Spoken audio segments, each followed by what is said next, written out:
Now we are coming to Unit 5, that is vitamins and minerals. Basically, this chapter is common in food science and biochemistry, and also in advanced nutrition in your second year.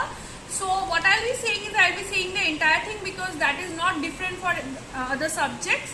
And this video you can you will be able to find it in the biochemistry section also, and the food science, as I am doing now food science section. So both are same. So I'll be doing the entire thing in one video.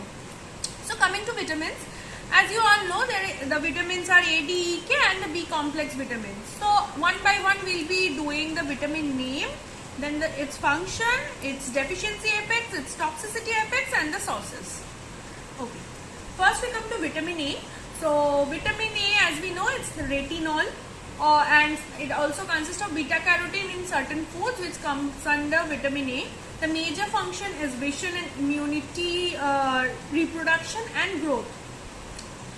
Deficiency effects are blindness, infection, stunted growth. And toxicity effects are bone fractures, liver damage and birth defects. The food sources are fortified milk, egg, liver, green leafy vegetables and also yellow and orange vegetables. As we know, carotenoids. Now coming to the second thing, vitamin D, that is cholecalciferol. The major functions are bone growth and maintenance and absorption of calcium. Deficiency effects are rickets, osteomalacia, and toxicity effects are calcium imbalance. The major sources are sunlight, and nowadays milk is fortified with vitamin D. Fatty fish, eggs, liver is also a source. The third thing is vitamin E, that is tocopherol. The major functions are antioxidants, protect cell membranes. Deficiency effects are red blood cell breakage and nerve damage. Toxicity effects are interferes with blood clotting drugs. The sources are vegetables and seed, nut oils, seeds and nuts, wheat germ and whole grains.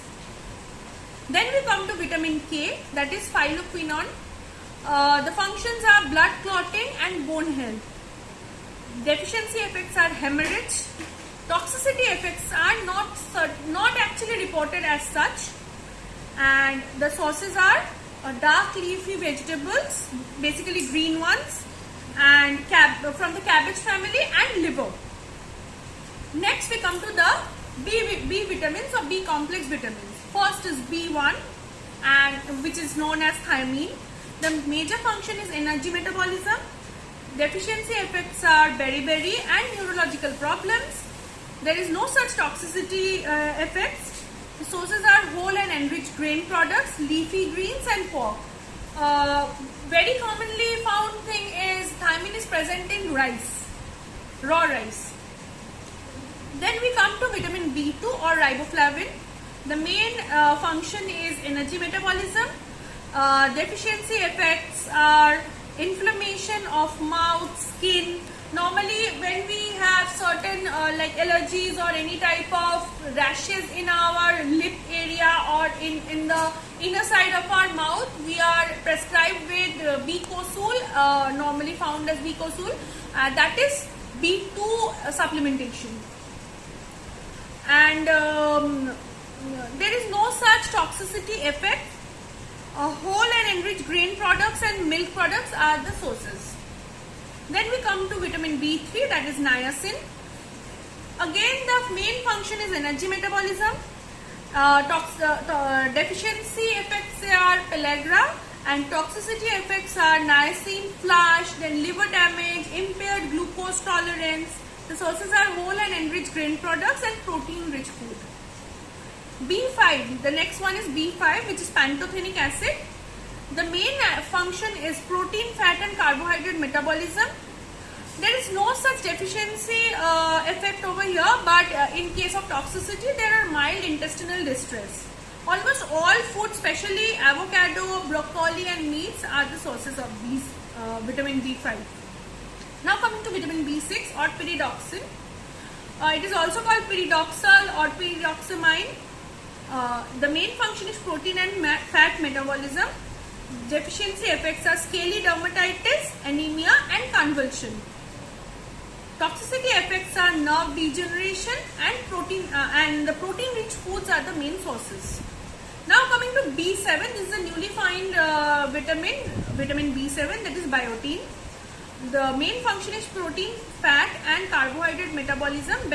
These are also beneficial to hair, skin and nails.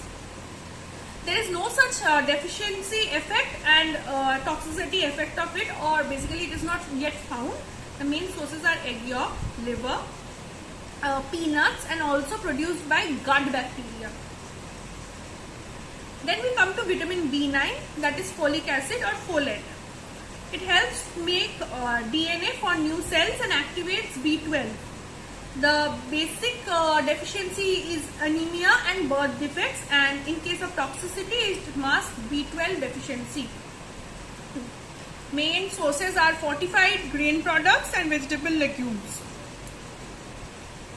Then we come to vitamin B12, that is cyanocobalamin or cobalamin sometimes.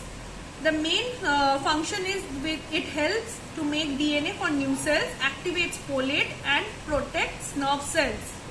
The deficiency causes anemia, irreversible nerve damage and paralysis. And there is no such toxicity effect. Meat, fish, poultry, egg and meat products are the main sources of cyanocobalamin. And the last but not the least is vitamin C, namely ascorbic acid. It has antioxidant properties, it helps in collagen synthesis and it also has an immune function.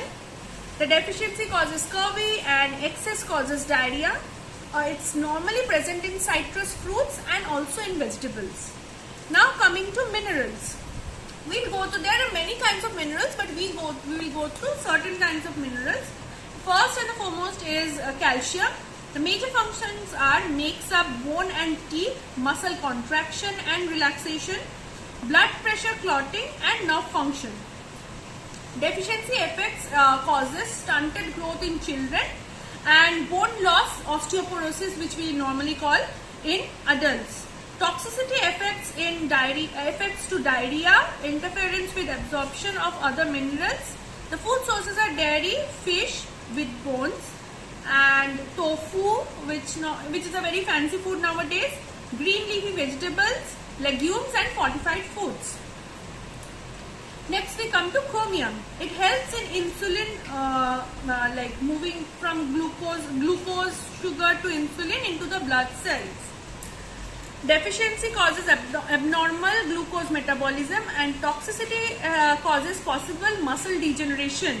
It is normally found in meat and whole grains and vegetable oils. The next mineral is fluoride or fluorine. Fluorine basically we don't have, it is not present in edible item, it is present in the state of fluoride. So I am telling you it is fluoride. So it helps in making bones and teeth stronger and helps teeth resist decay.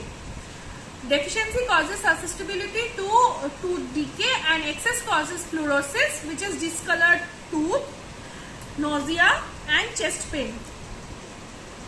The main sources are fluorinated water and seafood. The next thing is iodine, a component of thyroid hormone which helps regulate growth development and metabolism. Deficiency causes goiter and cretinism, and excess causes low thyroid activity and enlarged thyroid gland. It is normally found in iodized salt, which is normally nowadays all the types of salt. It is fortified with iodine, and seafood, plants grown in iodine-rich soil. The next mineral is iron. It is a part of the hemoglobin which carries oxygen in blood. Myoglobin carries oxygen in muscles. The deficiency causes anemia, as we know, weakness, headache, reduced immunity, low cold tolerance. And excess causes fatigue, infection, liver damage, colon cancer, bloody stools and are very much fetal to kids. The main sources are red meat, fish, poultry, egg, legumes and dried fruits. The next mineral is magnesium. Magnesium has a mineralization effect in our body, in bones and teeth. It helps enzyme function and in muscle contraction and nerve transmission. The deficiency causes weakness, muscle twitches, confusion, convulsions, bizarre muscle movements. Bizarre muscle movements. And toxicity causes confusion, lack of muscle coordination, death. Sometimes if you use much of laxatives for stool passage. The main sources are nuts, legumes, whole grains and dark leafy vegetables. Sometimes seafood and chocolates also are the sources of magnesium. The next mineral is phosphorus. Bone and teeth basically consist of phosphorus. That is an integral component of bone and teeth. It also helps in DNA synthesis, and phospholipids are a part and synthesis of phospholipids, which are a part of cell membrane. Toxicity, basically deficiency helps in deficiency affects in weakness, bone pain, and toxicity leads to low blood calcium, increased calcium excretion. All animal tissues like meat, fish, poultry, everything consists of this mineral. The next mineral is potassium. Maintains normal fluid and electrolyte balance, assists nerve impulse, transmission and muscle contraction. The deficiency causes muscular weakness, paralysis, confusion, and excess causes or toxicity causes muscular weakness and vomiting reflex, that is GERD. It also the sources are basically all types of foods, fruits and vegetables, and also in grains and meat and milk. The next mineral is selenium. It has a heavy antioxidant and works with vitamin E. A disease named Kishan disease is caused due to deficiency of this particular mineral. Muscle impairment, degeneration, cataract, low sperm count, then fragile red blood cell, heart damage, these all are caused by deficiency of these. And by toxicity effects, we can see there is a effect in nail and hair, and it becomes brittle, and loss of nerve functions, muscular functions, and liver damage and nausea is very common in this case. The sources are seafood, organ meats, other meats like and also other meats, but normally sea fish has more type of this mineral, and it is also found in certain vegetables which are grown in selenium rich soil. The next mineral is sodium, which maintains the normal fluid and electrolyte balance. It assists in nerve impulse and transmission, muscle contraction. Deficiency causes muscle cramps, mental apathy and loss of appetite, and toxicity causes edema, acute hypertension and increased calcium excretion. Table salt, soya sauce are the more important sources of sodium. And the last mineral which we will come to is zinc. It is a part of insulin, helps many enzyme function, DNA repair, taste perception, immune function and wound healing, and also increases sperm count. The deficiency causes failure to grow in kids and dermatitis also, loss of taste, poor healing, sex retardation, and toxicity causes fever, nausea, vomiting, dizziness, uncoordinated anemia and heart disease. The main sources are protein-rich food and sometimes some grain and vegetables. So this is all for this chapter, and as I have told you earlier, this chapter remains the same for biochemistry as well as advanced nutrition in second year. So the same thing will be repeated in those two manuals in the links which you have been getting about this video. Thank you.